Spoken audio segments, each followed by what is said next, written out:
champion Phillies victory celebration. Brought to you in part by Girard Bank. Girard salutes baseball's best. We're proud to be teammates with Philadelphia's fabulous Phillies. By Tasty Cake. Take a championship timeout with Tasty Cake. By Eric Theaters. The best movies in town are at an Eric. Catch one soon. By Kmart. Kmart is the saving place.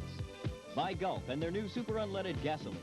And by Michelob Light. Compare the taste of Michelob Light to any beer.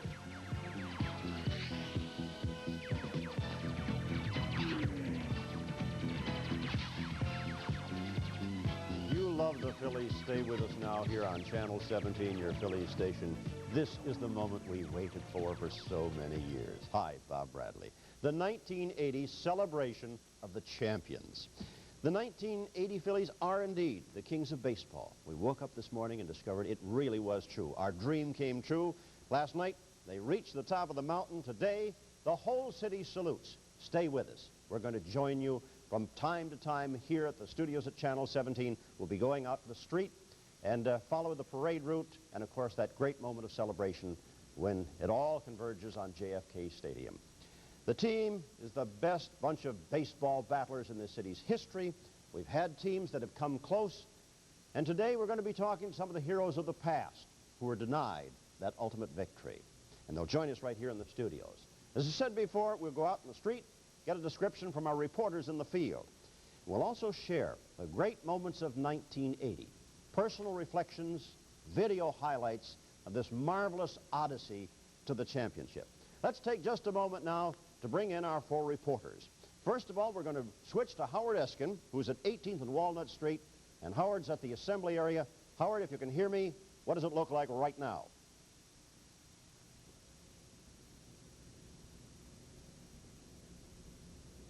No audio, tell him we'll go to Sid. All right, we're unable to contact Howard at this point. He will be at 18th and Walnut. Sid Doherty is standing by at the Fairmount Hotel. That location, of course, is Broad and Walnut. And Sid, I believe, hears us very clearly and is ready to report. Sid?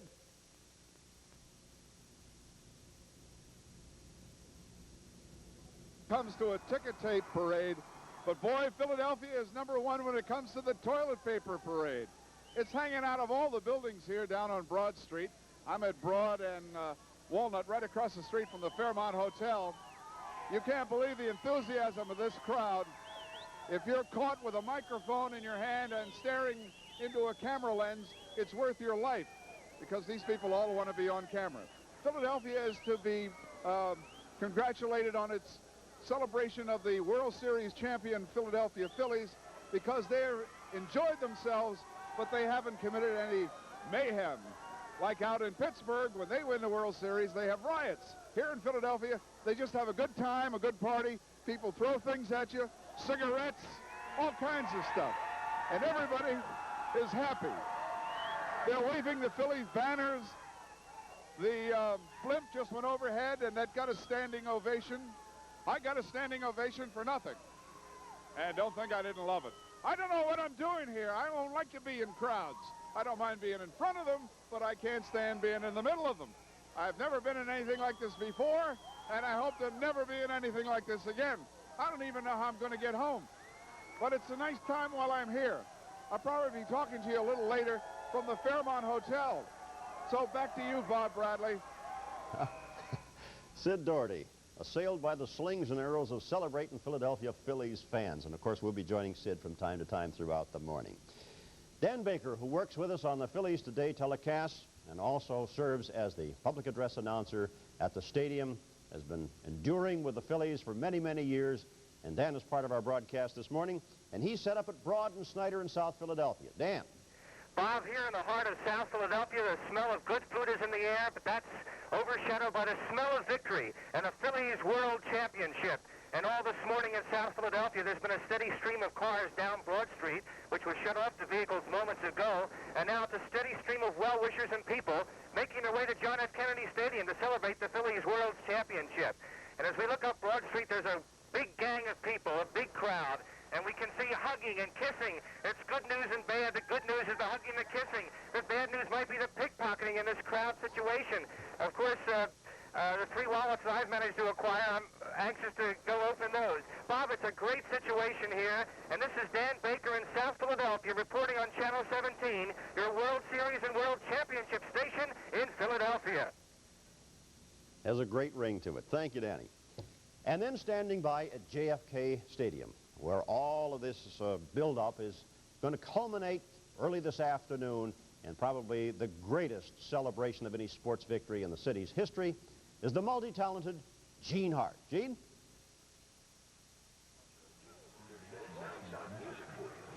Downtown Philadelphia, where the giant parade of this great day begins, winding its way down to South Broad to the great sports complex of the Vet, the Spectrum, and of course JFK Stadium, jam-packed to greet their triumphant heroes. And we say that the Phillies' victory is a victory of veteran players. Well, it's also a victory for veteran fans, and we have one here from Woodland, Pennsylvania, Joe Ariza. And Joe, your credentials for being a Philly fan? I've loved them ever since 1942 when I came in this area. Robert Roberts in the 50s. I don't know. I've been hoping ever since. I guess the bottom of the well was the mid-40s Blue Jays. That really was. 78 in the playoffs, but no World Series. And did you ever give up hope? Never. At the day the whole Delaware Valley is happy, wonderful. In fact, I was up at 6 o'clock this morning just to come down here. Joe, besides just the World Series, as a sport fan, what does the Phillies' triumph mean to you? It gives me a wonderful feeling I can't explain. It's inexplainable, but everyone is so happy. I think you've just explained it. Gene Hart along with Joe Ariza, a Phillies fan from JFK. And now back to you, Bob. All right. Thank you very much, Gene. And understand we have maintained contact with Howard Eskin through this brief interview segment here. And Howard is standing by the assemblage area, which would be at 18th and Walnut Street. Howard, can you hear us now?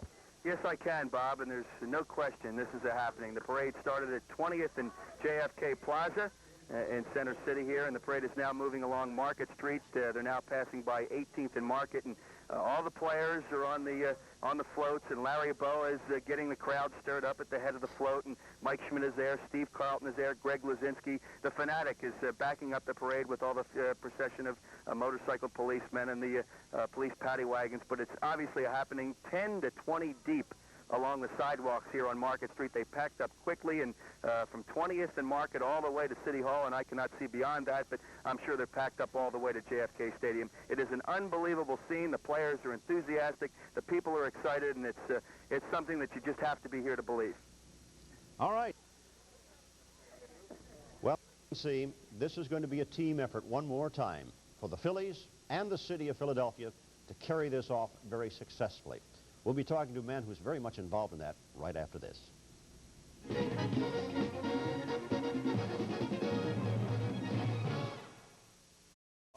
Is Philadelphia's assistant city representative.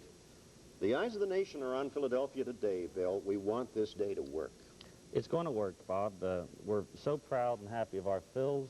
It's a tremendous victory for the city.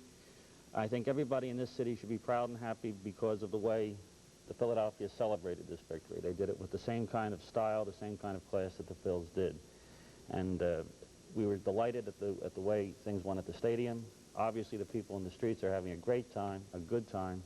And it's an important thing for the city because this kind of victory unites a lot of people around the city. For today, at least, we can put away some animosities and differences and join in this tremendous celebration for this wonderful baseball team. We like to describe it as a happening and concentrate on the great spontaneity of the reaction of the Philadelphia fans. However, there is a lot of pre-planning by the city and the Phillies.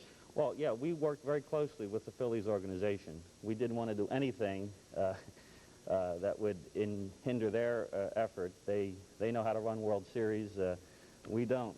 And we worked very closely with them. And we wanted to avoid the statement that maybe we're jinxing the Phils by anticipating the victory too much. But we worked very closely with them.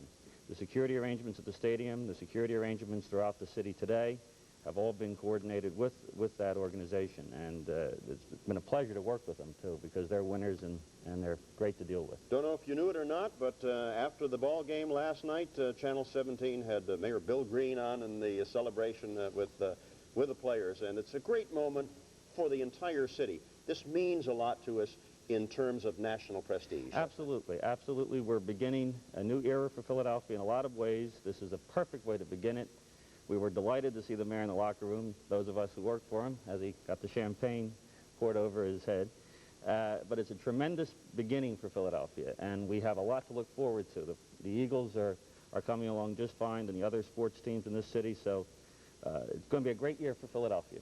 Easy to sell this town? Absolutely. It's a lot easier now. People like a winner. All right. Thank you very much, Bill McLaughlin. We know it's a very busy day for you. Get back to work. Thanks a lot, Bob. All right. Gene Hart, standing by at JFK Stadium. Let's switch to Gene right now. We're back at JFK Stadium, and Bob, you mentioned JFK as a place of events. We can think of some great ones. Dempsey Tunney, Walcott Marciano, Army Navy, Beatles and Grateful Dead concerts, Eagles football, the Thrill Hero Scholarship shows, the Flyers Victory Parade, but for the first time in its great old history, the welcoming of the world champion Phillies and two of their great fans who don't remember the old days, but are the new breed of the 70s. And you are? Annie Breen from Northeast Philadelphia. Brentwood Sachs from Ben Salem. What time did you get here today? 10 o'clock, but we've been celebrating all night in our own neighborhood. Girls, you had your blow-off last night. The Phillies win the World Championship. What is your inner feelings now as you anticipate the arrival of your team? I know, I just can't wait to see them, so I think it's great. The best feeling I've had in my whole life so far. I love it. You love it. What makes this team so special to you now? I just love the players. Larry Bowe, I've loved since I was 10 years old. All the players. It's hard to even pick a favorite. I love them. I waited 10 years for this, so I'm just happy. How did you feel in those down years when they said the club didn't have courage, they couldn't win under pressure? Did you believe that? No, I didn't, and I felt really bad when people would say that they choked, and I always believed that they were winners, and I still believe they were always great from 75 on.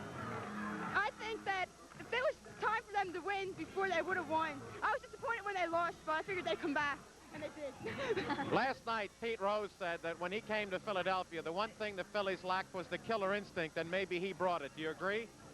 I don't know. I think Bobo always had it, but Pete Rose gave it the extra push, maybe. I think Pete having experience in the other World Series might help a little. Young ladies, enjoy your day. Jane Hart down at JFK anticipating a wonderful afternoon on a glorious day, Bob Bradley. And we are too. Thank you, Gene. Let's switch back again now to Howard Eskin, who is reporting on the progress of our victory parade. Howard? Okay, Bob, it's still an exciting moment here. All of the parade has passed by here at 19th and Market Street. I'm in the Provident Bank building. I'm on about the third floor, and the people are following the parade right up Market Street to City Hall and past, and people are still on the roofs until the parade loses sight. But it's no question there's still some people milling around. It was very, the fans were great. The fans were great. There was no breaking over the barriers. The barriers blocked off the people about 20 deep, and it was just an exciting thing to see the players excited and Larry Boa waving his arms and getting the fans all stirred up, and they're now on their way to City Hall, and the people are following down Market Street as well as the people on top of the roofs, and it's a happening. It's 1980, the Phillies world champions, Tug McGraw, Mike Schmidt, the most valuable player, everyone on the bus, including Pete Rose, and it was really great to watch. Thank you very much, Howard. So that should be quite a celebration coming up at JFK Stadium. A man who's celebrating the victory because he came so close once before, Stan Lopata. And any Phillies fan over the years remembers Stan's great contribution to the 1950 Phils and for years thereafter. Stan, that must have been a very, very bitter pill to swallow because you played so well in that 1950 series. Yes, Bob, due to the fact that I don't think we had anything to be ashamed of because all the ball games were close, and I believe if Kurt didn't have to go back in the reserves, perhaps maybe we'd have a different outcome. Yeah. But they were close ball games, and like I say, we have nothing to be ashamed of. At least I didn't. I remember the 1950 Phillies as a totally different type of ball club and makeup in that you were all still very young players at that time. Well, we had a young ball player. We had a few old-timers like perhaps maybe Andy Seminick and Dick Sisler, and but the majority of the ball players were all young ball players. That's why they give us the name of the Whiz Kids. Right, and you had tremendous momentum going in, but you had, like the Phillies, you had to work so very hard coming down that stretch. Yes, like I say, we lost Kurt in August, and that year he ended up winning 18 ball games, which he probably would have had maybe about 7 or 8 more starts, which would have helped us tremendously in our stretch drive, and then Robbie wasn't, he was hurting a little bit, and he pitched almost every other day. But seems like we lost all those games against the Giants in the Polo Grounds, and we went to Ebbets Field after they lost the first 2 games. The pressure was really on us, but we came through with Robbie pitching that last ball game and Dick Sisler hitting that home run in the 10th. There is still a great bond of camaraderie among the fellows who are members of that team. I'm sure you still have good contacts with Richie Ashburn and so many of the other players, Robin Roberts. Yes, Bob, when Robbie used to still live up here, now he's out in Tampa, or North Tampa, we used to get together practically maybe once a year, and we still see each other now. We had a group that we really got along. It was like a family affair, and we really enjoyed it. The ball players and also the wives got along real well, which is an important thing, being a baseball player. And because when we go on a road, we used to go on for 2 weeks, and that kind of leaves the wives back home hurting a little bit. So the wives got along real well, and they used to go out to lunch over each families or each other's homes and so forth and so on. And it was really enjoyable, and it was really real nice to go out to the ball game. I was just looking at the parade there, and I saw George Harrison sitting there in the car with Ruley Carpenter, and of course George has been around for many years too. Yes, I can't forget George, because he used to sign our paychecks. So George was a wonderful man, and George, I guess, got to the point that he had to retire, which we all have to do eventually. But I have great memories of George. I think we got a special situation too. You're well acquainted with the Carpenter family. The fact that young Ruley Carpenter really paid his dues and became a very active owner in that he knows baseball now. Well, like you say, he started out young, and matter of fact, he used to come to spring training every year, and I believe he thought he was a pretty good pitcher. Maybe, matter of fact, one afternoon we had him pitch to some of our ball players, but like you say, he started off very young. I believe he went to Reading as a general manager and so forth until he came up and being an owner of a ball club. So he knew the organization, and he learned through experience. He didn't just inherit the ball club just like that. No, and all the hard work of the organization made all of this possible. That is correct. The memories are still bright of that 1950 club, and you're still in our hearts. But what happened in 1980 is the top of the mountain. It sure is. I'm very happy for the ball club and for the city of Philadelphia. And Dallas Green, I believe, did a real wonderful job with the ball club. Indeed, he did. And again, thank you very much for joining us this morning. You're welcome, Bill. All right, let's switch back to Sid Doherty, who's standing out there on the parade route. Sid, what does it look like?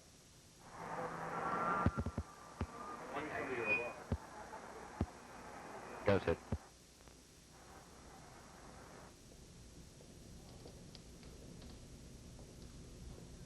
Right in front of me, out at the Fairmont Hotel, there's a balcony above the entrance of the hotel with about 50 people standing on it. So, being a coward, I'm in the window ledge. I'm afraid that balcony is going to drop off.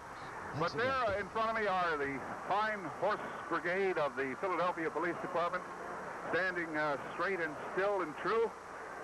They're leading the parade, and behind them, of course, the police wagon with the first truck, which has, that looks like the band from Overbrook High School.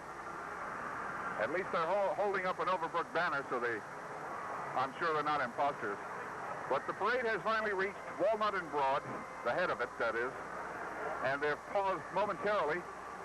I guess the enthusiasm of the crowd has just increased even more than it was before when nothing was happening. They were screaming and yelling, but now they're going out of their minds. And if you can picture, as you can see Broad Street now, I'm sure Broad Street is closed to just 2 lanes. And the rest are crowds in the other lanes up to the sidewalk. The parade has now started once again. The horsemen leading off. Here is the first float or truck with the Overbrook band in their orange and black uniforms, giving a very short medley there, followed by a group of, looks like news people, probably the media. Yeah, there's a guy holding the microphone up to get the crowd noise. He doesn't have to hold it very high. And another flatbed coming along with photographers taking pictures of everything and everybody. Everybody's getting in on the act here. They're even cheering the photographers. Now another group of Philadelphia's finest police on their horseback. They really look great. And the paper and the confetti and the toilet tissue and whatever they can grab a hold of, the IBM paper, everything is coming down. It looks like something on Wall Street in New York. I think it's better than New York's Ticket Parade because the thing looks like we're overcome with snow here. I'm expecting to see Lindbergh riding around in a car. Remember that old picture you'd see in the old movie shots years ago in theaters. And here comes the flatbed trucks with Dallas Green, the general manager, Paul, Bill Giles, there's Tuckett, McGraw, there's Gary Maddox, the whole crowd, their families, their wives, standing up, cheering, acknowledging the accolades from this crowd. They love them. These guys are king for, well, at least till next year, anyhow. Now I see where Andy Musser is down on one of the flatbeds. Howdy, Andy. He's in there with some of the cronies of his, the Phillies players. They're all intermingled here. And they are getting an overwhelming ovation from this crowd. And now the crowd, the last float has gone by, or just going by. I see Denny Lehman waving up. And behind them, the crowd has broken loose, and they're following them. They're following the truck. I don't know how they got out of there, but apparently they've released some people, and they're just following the floats and going right alongside with them. So let's hope everybody stays orderly. It looks like they will. Most of the people here in this crowd are people that don't even remember 1950. They're pretty young. So they're having a great time with their first World Series. And I'll just turn you back to Bob Bradley, because there's nothing much more to describe now except the crowd. Okay, Bob. All right, thank you very much, Sid, and I hope you saw most of your favorites in the parade up to that point. We'll be joining them from time to time along the parade route, and we have several guests in the studio for you to meet right after this.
Thatcher Longstreth is the president of Philadelphia's Chamber of Commerce, and we all know that winning a championship like this certainly means big bucks for the city. But more important than that right now is I happen to know Thatcher Longstreth is one of those long-suffering Phillies fans. It goes way back, Thatcher. That back to 1929, I hate to admit it, but that's what it does. Jeez, I can't get over this. I mean, you know, I'm not coherent yet, and I haven't come down out of the air yet, but we're the champions. Yeah. and the satisfactions are something that are indescribable. But those of us who've endured over these many years are having a special day today. Only a Chicago Cub fan could know how we feel. Right. Thatcher, what does it mean to the city now in terms of business and just income from the series alone? Well, we figured that the 3 games here brought in about $2 million a day.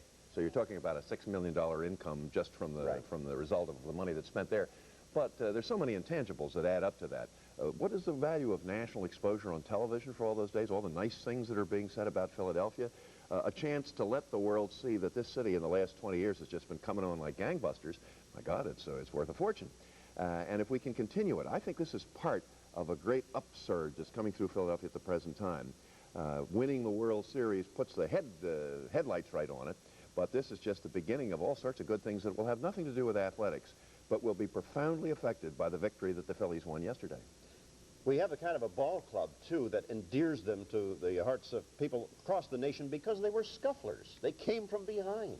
You know, we haven't got Ruth and Gehrig, et cetera. Right. We have Mike Schmidt. He's close. But the thing that we did, we had lots of Larry Boas, guys that just made the most of their talents, did it at the right time.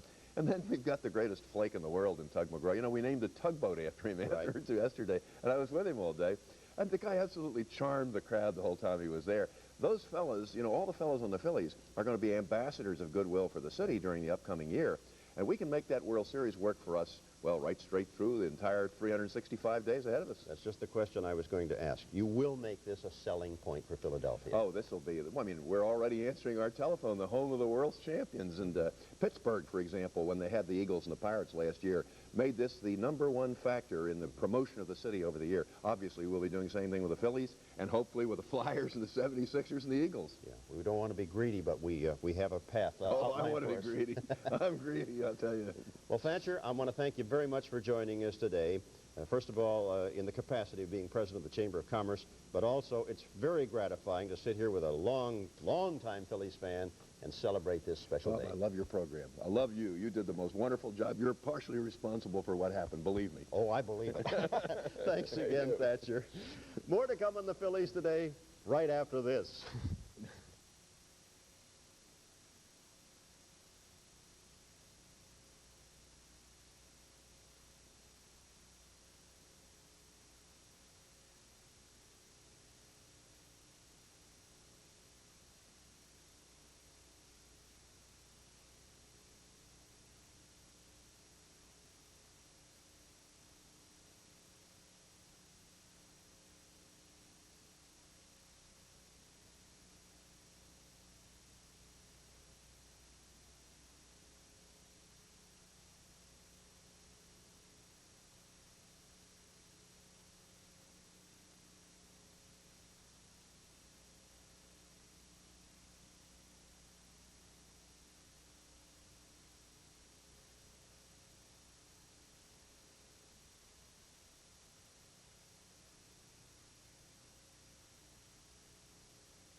Let's pick up the progress of the victory parade and join Dan Baker, Broad and Snyder. Dan? Go, Dan. They're ringing bells. You can probably hear the noise in the background. The parade seems about 3 blocks north of us on Broad Street, proceeding steadily towards John F. Kennedy Stadium, and of course the culmination point, one can't help but sense the great feeling of brotherhood in the air as you see the good feelings that everybody seems to have for one another. It's almost as if this 1980 Phillies World Championship has purged the city of all past wrongs.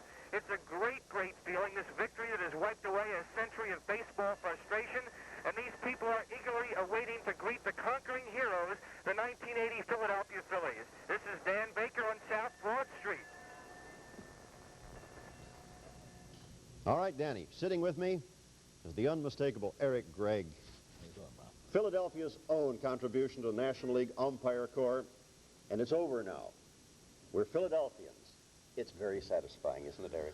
It sure is. I mean, to be honest with you, I was always a fan when I first started umpiring, and I'm one of the frustrated fans that followed the Phillies for several years, but now I'm a big league umpire. I'm a National League fan, but still, it's a dream come true for the Philly fans. Yeah, and it's also very satisfying for you to see the National League win.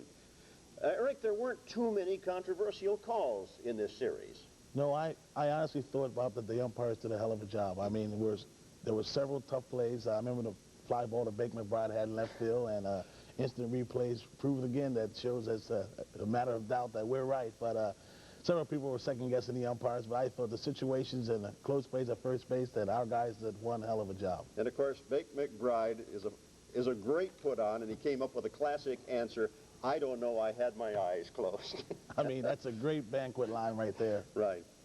Eric, the one thing that concerned me in last night's ball game was an American League umpire calling balls and strikes with a Steve Carlton pitching. He doesn't see Steve Carlton the way you do, day in and day out throughout the course of a season.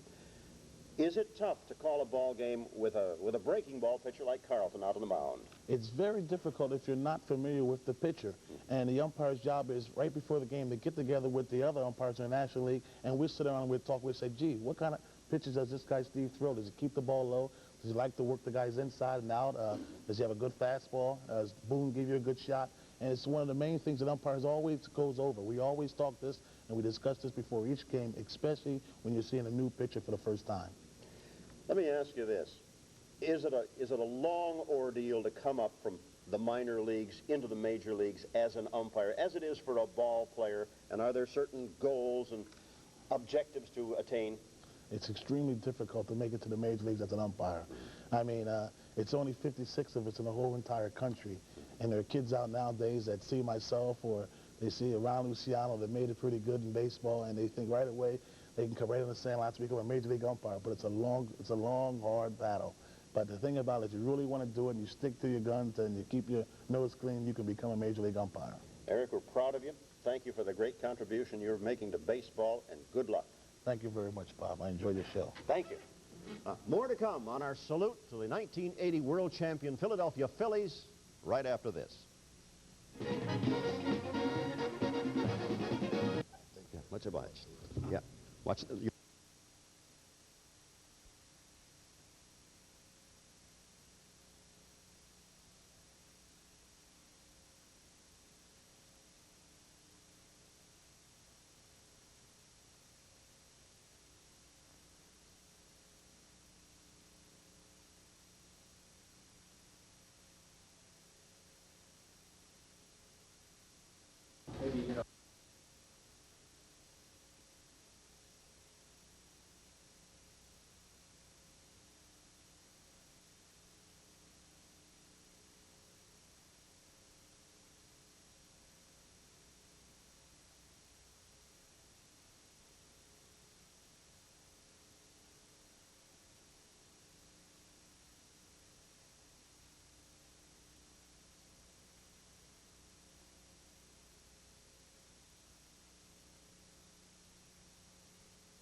Phillies parade has now moved into South Philadelphia.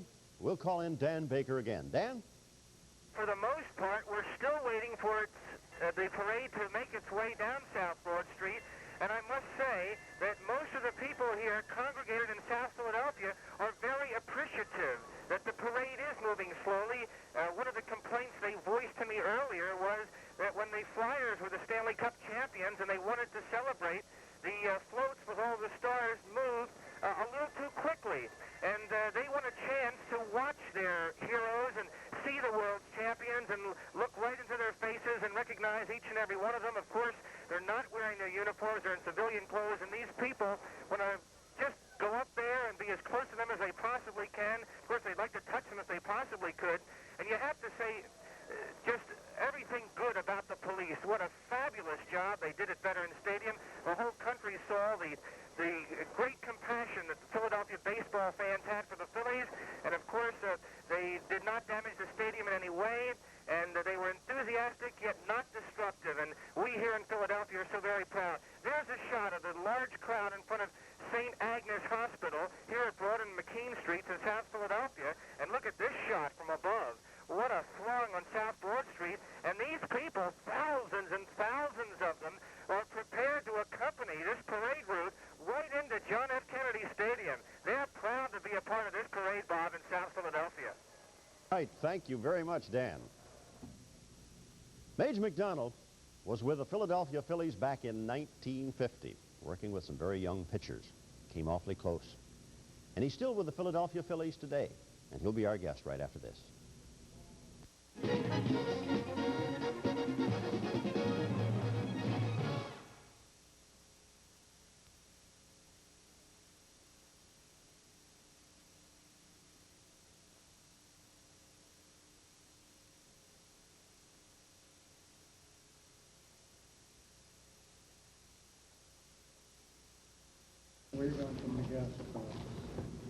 Were you working with the Phillies in '64 too? No. Mic check, please, sir. Just a little test. Say a few words. Oh, yes, 1, 2, 3. Okay. Is that all right?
Mage McDonald was with the 1950 Phillies. We discussed this just a week ago, Mage. Right. And just before the 1980 series began, we talked a little bit about the difference in the two ball clubs. Back in those days, you were going to have pitching problems going into the series. You knew it. You had to start with a reliever.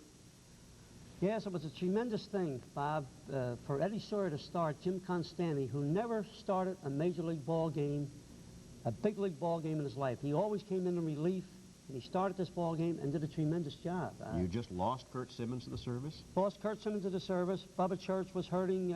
Bob Miller was hurting. We were hurting pitching-wise, and yet we got good pitching in the series. They were all very close ball games. And yet in this series, the Phillies pitching ran deep. Very deep. I think the last 2 months of the season, the Phillies had the best overall pitching in big league baseball. I do, too. The last 2 months of the season. And another thing I think that separates this team from the 1950 team would be the gloves in the infield from first right around to third. I think I've never seen such leather in one infield. Tremendous. I think Manny Trio, for one in particular, had the best, did the best job of any second baseman I've ever seen for one full season. Tremendous year he had. And plus Bo is great with the leather, so is Schmidt. And those men at the corners. And Pete Rose really turned into a fine-fielding first baseman. And wasn't that a memorable play with 2 out in the 9th inning last night when Boone juggled the ball and Pete Rose, Mr. Hustle, was there to grab it? Bob, I knew we had him all the way when Pete grabbed that. You don't see that play too often. Mage, you are still with the Phillies today. It has to have been a very satisfying baseball career for you. It's just great, Bob, to be a part of 2 championship ball clubs, the 1950 club and this club. Just to be a little small part of it, it is something. Yes, it is. And sitting on the sidelines over there, Del Ennis, Johnny Callison, some of our great heroes of the past. We're going to be talking to them. We're going to go back to the parade route. More to come on this special on the Phillies 1980 coming up very shortly.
The parade has reached Broad and Snyder. We're going to reach out and call in Dan Baker again. Dan?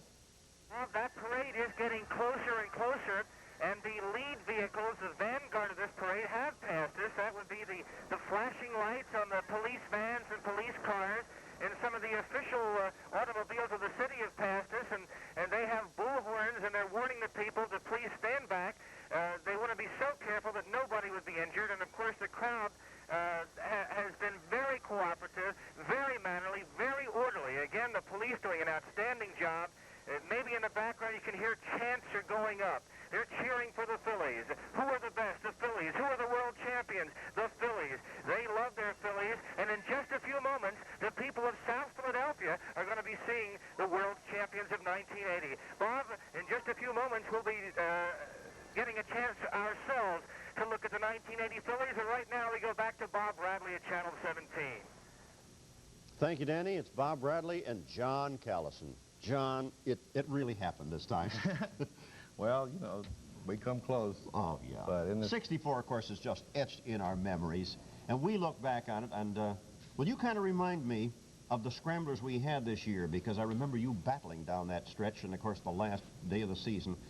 You know, you had a memorable career here in Philadelphia, and that 64 club gave it really all it had. But you kind of ran out of people, didn't you? Ran out of gas. Exactly. I don't think we had the best team that year, but we played harder than anybody else. That's right. We're thinking of the injury to Frank Thomas, for example. Well, that hurt more than anything. Yeah. We had 9 first basemen. You know, it's crazy when you have that many players playing in one position. Then bunting and short, pitching every day. It's just too tough. Yeah. And the Dennis Bennetts and the other fellows like that who were having the arm miseries coming down the stretch. Well, Dennis Bennett had pitched a great game in San Francisco, and it's so cold out there. And he hurt his arm, and I guess, 3 weeks of the season to go, and he just couldn't pitch anymore. Art Mahaffey pitched good. Mm-hmm. And we ended up using the wrong players for, you know, our relievers. We had Jack Balsham all year, and then we ended up with Bobby Locke, you know, some guys they brought out of minor leagues. And you just ran out of people. Yeah. You had a good blend at that time of veterans and kids, didn't you? Yeah, yeah. Much like this year's team. Well, the nucleus of the team was young, mm-hmm. You know, it was 25 and under. And then we had a guy like Bunning, you know, and a few older guys that come in, and they filled in well.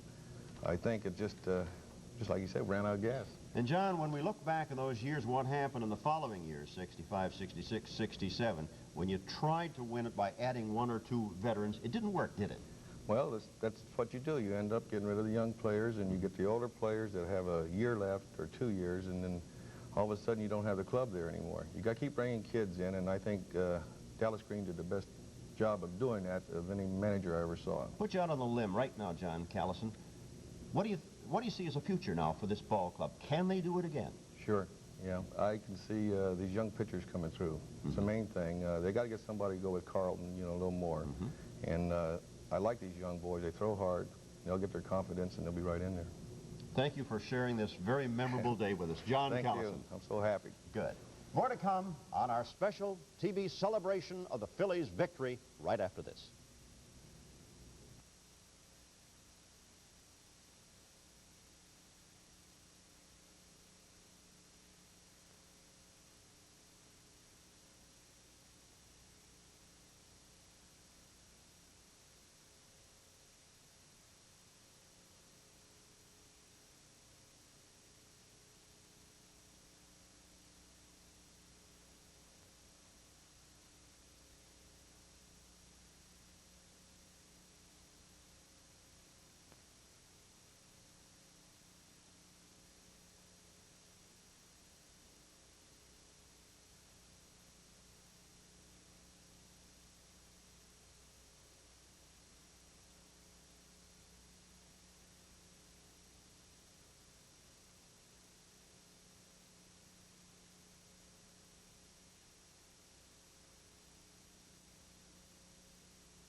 All right, let's go back one more time to Dan Baker, who is standing by in South Philadelphia, and pick up the parade. Dan? Bob, once again, you can see this huge crowd making its way down South Broad Street. And again, I have to point out that these fans are so appreciative of the graciousness and the planning that went into this very parade. The fact that they're moving so slowly, and these fans are getting an opportunity to see their heroes. Right now, there are just thousands and thousands of school kids. As you know, the schools in the Archdiocese and the Philadelphia public school system, they have classes today, but a lot of kids are obviously not attending, and I suspect neither are their teachers. We bumped into an older man just moments ago, a senior citizen, who wanted to know if the A's won again when he was informed that Philadelphia had another world champion. And down here in these beautiful, spacious row homes of South Philadelphia, people are hanging out of every available window to salute the world champions, the 1980 Philadelphia Phillies. And Bob, in just a few moments, those floats containing all of the stars will be right in front of us. But right now, Bob, we'll go back to you in anticipation of the Phillies, who are just moments away from Broad and McKean.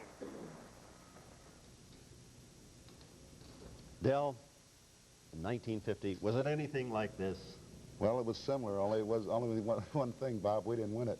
That's right. You know. Del, of course, you were the power hitter. You were the Mike Schmidt of the 1950 Phillies. Look back to that team. How do you compare it with the cardiac kids of 1980? Well, up until the series, I would compare our teams pretty well equal. Yeah.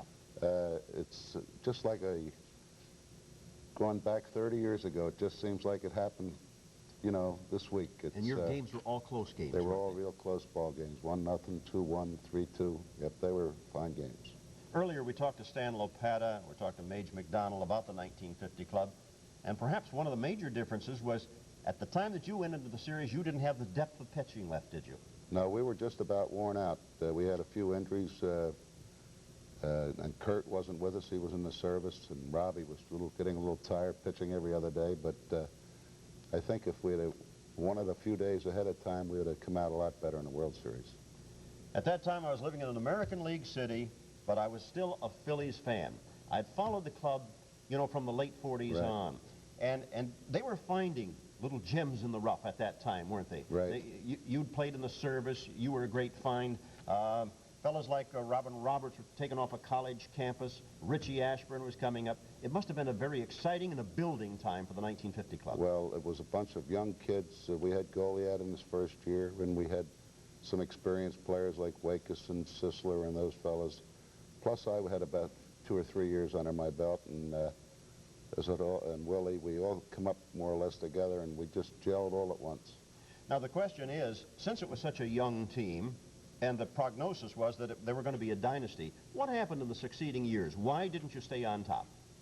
Well, the following year, I believe I hurt my back, and a few of the fellas had off years, and I think Kurt stayed in the service, and our pitching sort of got worn out a little bit. We never did come up with that other pitcher to replace Kurt or Bob Miller or Bubber Church, and it sort of set us back a little bit. I think we went 4th that year. And do you think the 1980 Phillies can sustain this momentum for years to come? Well, I think so. I think that they have good, healthy ball players, and they're good, young, coming ball players, and there's no reason in the world they shouldn't stay right there. It took us 30 years, but we're at the top of the mountain. It's been a pleasure. Bill Ennis, thank you very much for joining us. All right, thanks, Bob. I just want to tell you that in the event that some of the members of the family are unable to watch our telecast today, we will be on the air again tonight with highlights of this entire celebration. More details on that a little later. Let's switch back right now to Dan Baker in South Philadelphia. Dan? What a wild scene is taking place right now.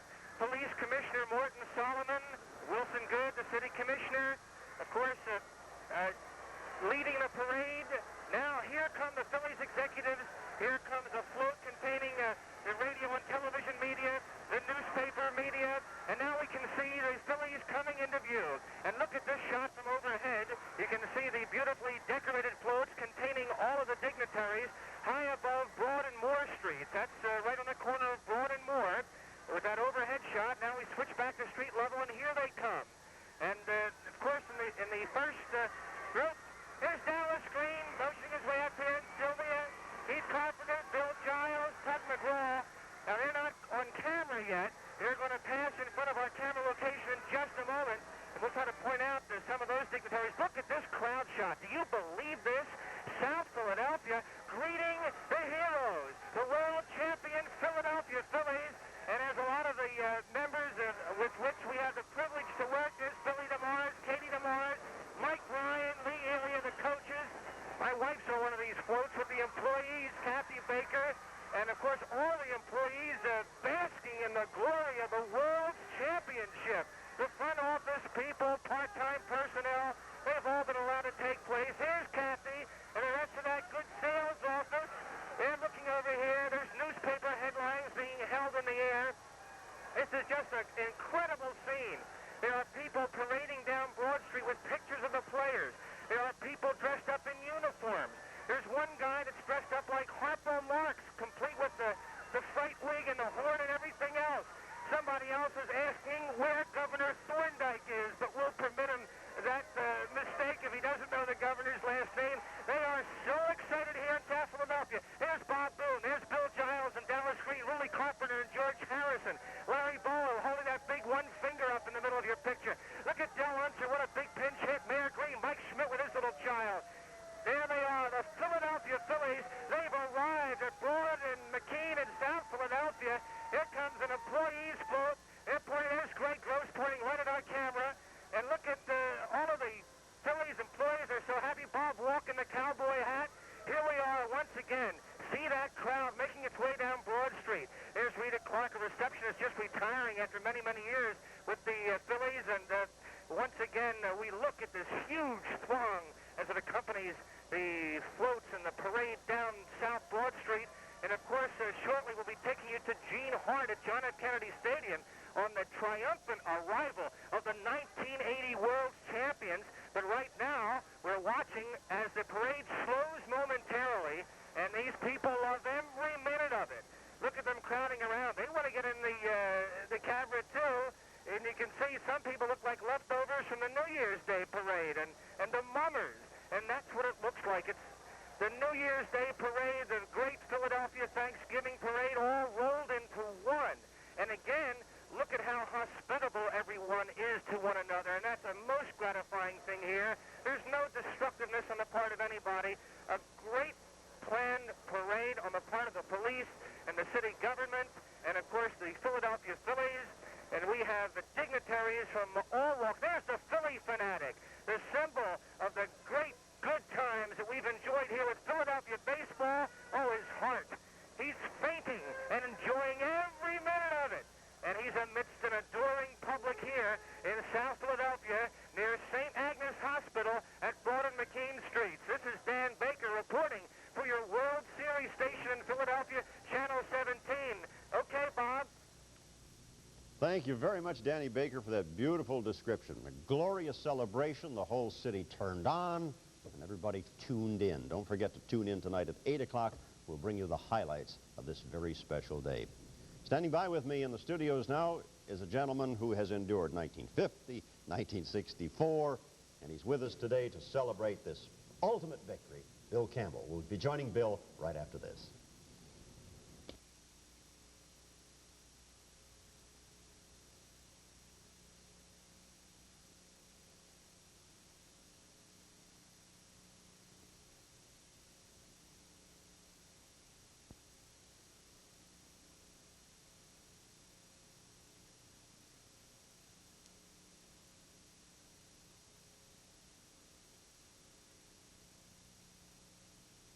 Phillies trainer Don Seeger and Jeff Cooper, equipment manager Kenny Bush and Pete Serra, Gus Heffling, physical fitness instructor Gus Heffling, Hugh Alexander and Jim Baumer, two of the greatest super scouts in the country.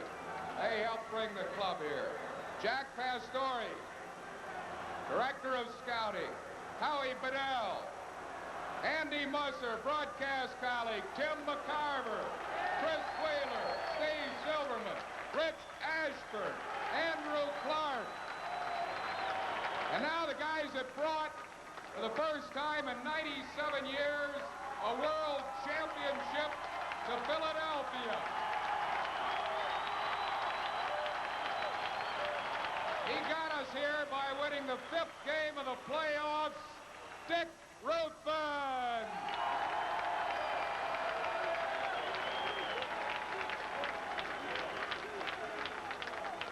Maybe Rookie of the Year. Let's hope so. Lonnie Smith.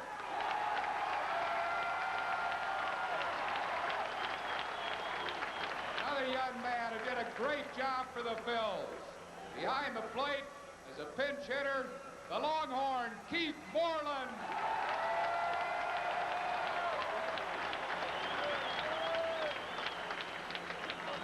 You heard the clinching party in Houston. You know that this fella, because of the World Series, with his share, is buying a home here and going to live here.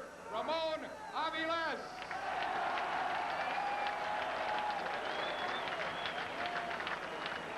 This fella is the epitome of what they call a team man. John Vukovich. Vuko.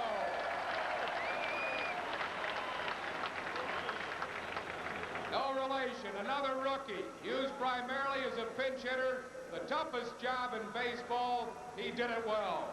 George Vukovich.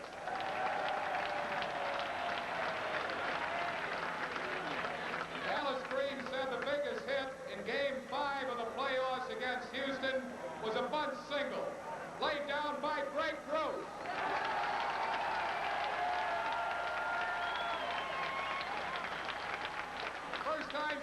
1952 that a rookie started game 1 of the World Series. He started it, he won it. Bob walked.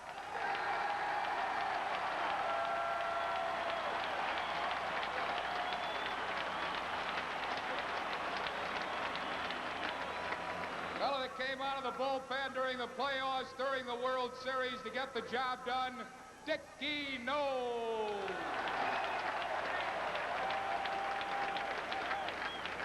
And his zany counterpart from the left side, Kevin Saucher.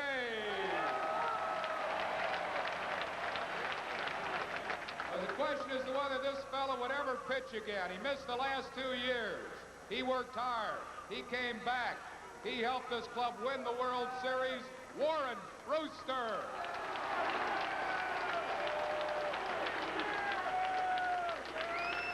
Also a question if this fella could pitch the remainder of the year. He started a game in Houston, went 6 shutout innings. Larry Christensen.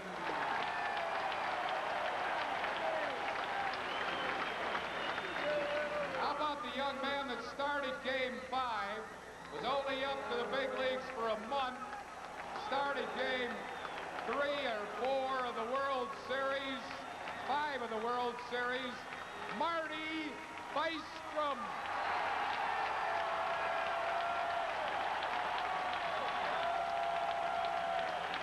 The lieutenant's under Dallas Green, the guy that positions the fielders. He's Dallas Green's right-hand man in the dugout, Bobby Wine.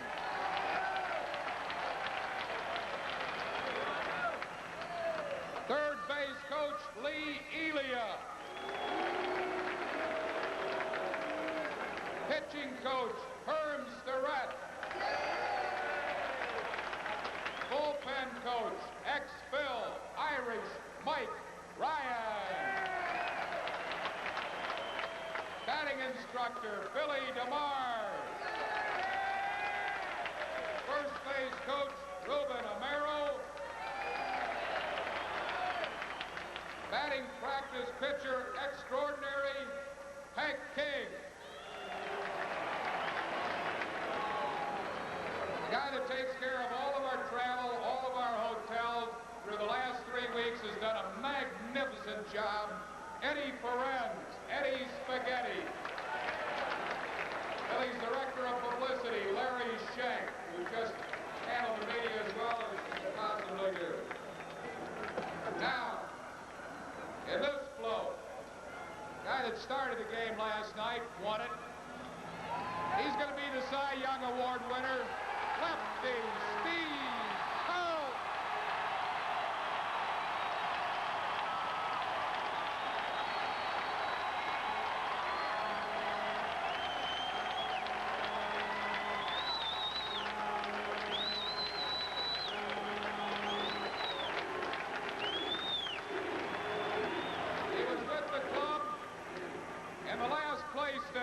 Now a world champion, the big guy, the bull, Gregg.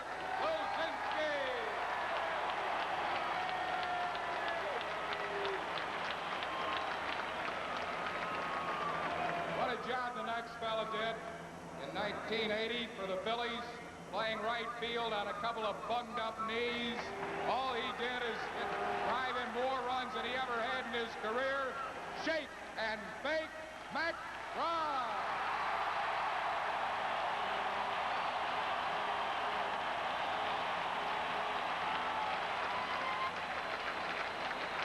Most valuable player of the playoffs. Around second base, Tim McCarver calls him Rudolph Nureyev. Manny Trio.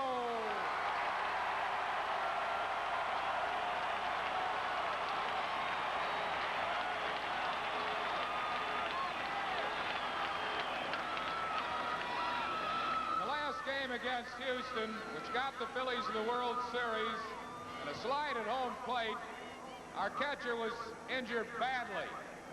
He could barely walk after the game from the 4th inning on, yet he caught 6 more innings. He was so exhausted he almost fell afterwards. Talk about courage. Phillies catcher, Bob Boone.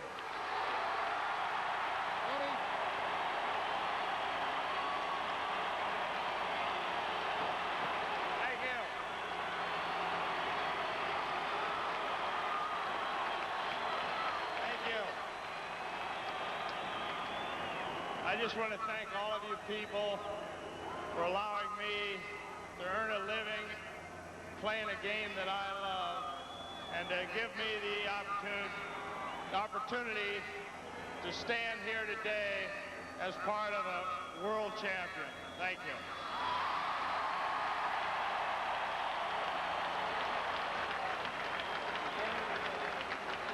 He catches everything in center field. Got the game-winning hit in Houston in the 10th inning to send the Phillies to the World Series.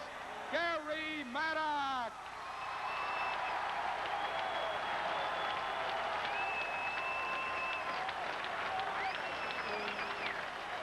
This next fella's been around a lot of years with a lot of ball clubs. He's reached the ultimate world championship. Nobody got more clutch pinch hits than Del Unser.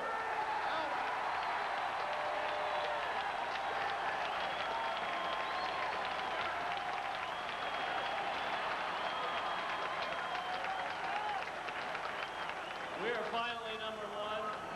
You fans are number one. I want to thank all of you, including these great policemen here that saved our lives all day. And thank you for showing up here and helping us celebrate, all of us, a world championship in Philadelphia. Thank you.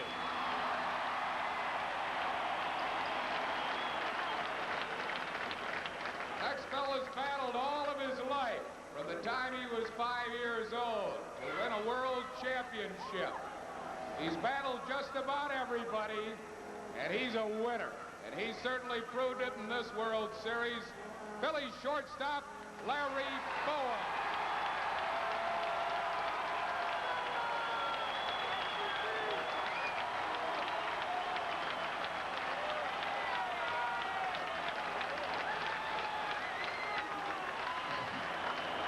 I'll tell you, this is probably the greatest moment in my entire life. And I'm glad that I can share it with the greatest fans in baseball. Thank you.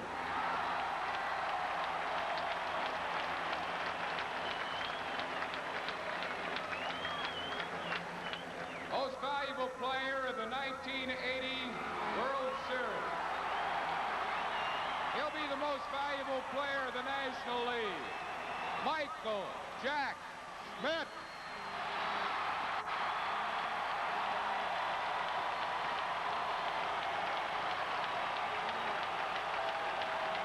Thank you. Y'all showed me your true colors today. I never saw so many sincere faces in that parade in my life as I did today. Take this world championship and savor it, because you all deserve it.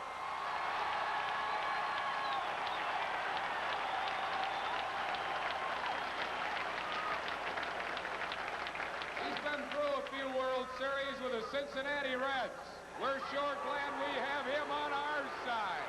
Pete, Pete, Pete, Pete, Pete, Pete, Pete Rose.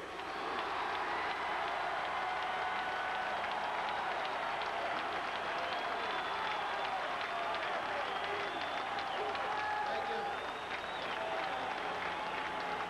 Just like Harry said, I've been through this 5 times, and there's no question in my mind that you people are the greatest. Thank you.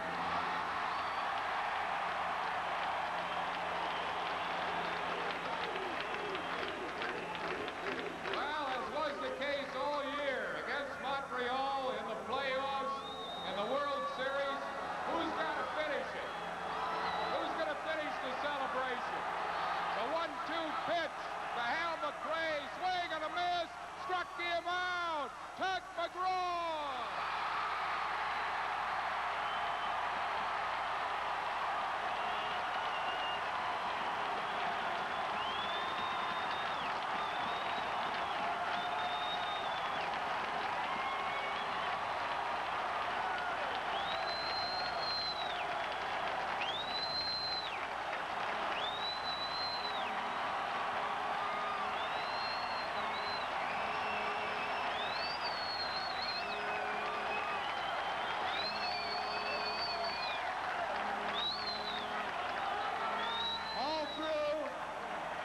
baseball history, Philadelphia has had to take a back seat to New York City. Well, New York City can take this world championship and stick it, because we're number one!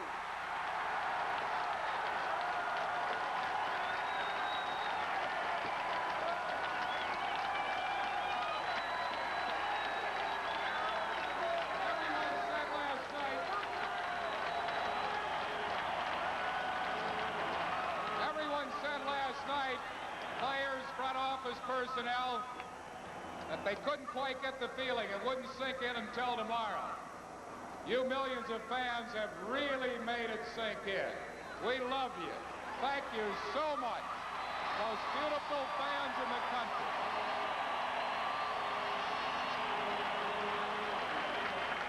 '80 Philadelphia Phillies, world champions of baseball. We're number one. We're number one. We're number one.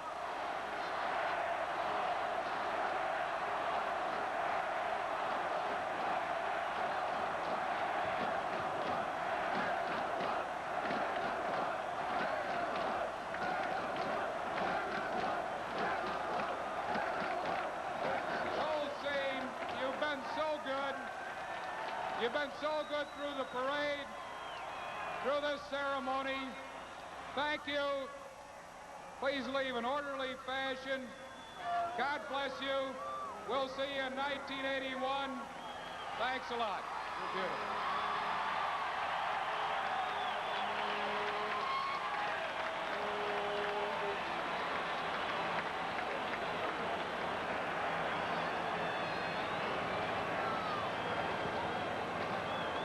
Beautiful job by Harry Callison. There was no question that the #1 rocking ovation had to go to Tug McGraw. And we often have heard the cliche throughout the years of a stadium rock. Well, the position high atop JFK Stadium did shake when the name of Tug McGraw was announced, because he exhibited the kind of emotion, that overt emotion that fans love. And he spoke for the Phillies this year so eloquently. Dallas Green said last night, Bob Bradley, as we look at Del Unser and the Phillies float, he said the guys who he had the most difficult time of getting through when he wanted was the guys that came through the most in the clutch.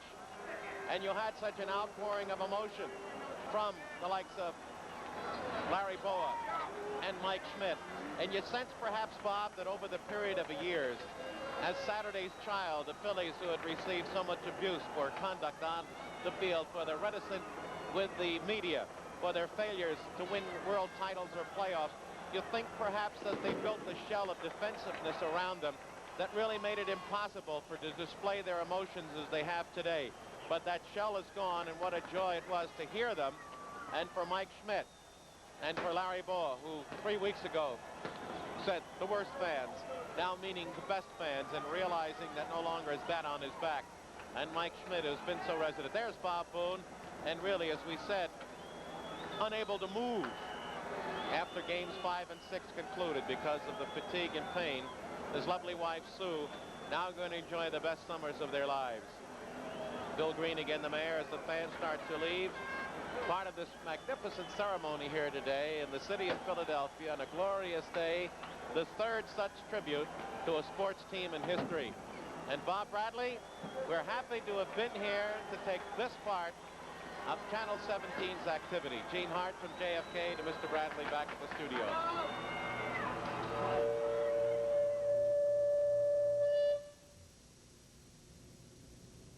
Well, our sincere thanks to Gene Hart for his unmatched eloquence and this very graphic description of a mammoth and monumental sports event in our town. Also, our thanks to our reporters in the field, Dan Baker, Sid Doherty, and Howard Eskin. And, of course, as always, thanks to the scuffling heroes, the comeback cardiac kids, our Phillies. So our dream of a world championship is really over. And now the reality sets in. Yep, it's all true. Our thanks to Lefty and Tug and Charlie Hustle and Bake and Dell and Boa. And the forgotten men, perhaps, Nino and Randy and Ron. Manny, the Bull, Mike, Booney, Rufus, L.C., Brew, Dickie, Gary, Gregg, Keith, Lonnie, Kevin, George and John Vukovich, Ramon, and the three men who joined the club late and gave so much. And I'm thinking of Bystrom, Walk, and Sparky Lyle. They just would not let it get away this time. Special thanks, of course, to Rooley and the Pope and Dallas Green. How they struggled to make it all work. It wasn't easy, but of course, nothing of importance or value ever is. To all of you, thanks for the memory of this moment. We'll be back with more right after this.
Thank you very much for sharing this very special celebration of our 1980 Phillies here on Channel 17, the Phillies station. If you'd like to relive it, if some members of your family were not able to watch, tell them to be sure to get a good seat tonight at 8 o'clock. We'll be back with our final tribute to our heroes of 1980. We'll see you then.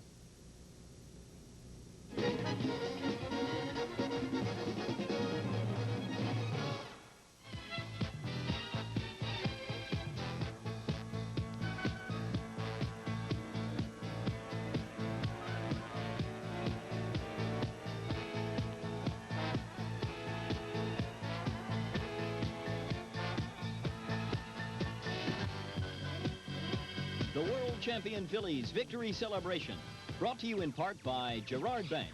Girard salutes baseball's best. We're proud to be teammates with Philadelphia's fabulous Phillies. By Tasty Cake. Take a championship timeout with Tasty Cake. By Eric Theaters.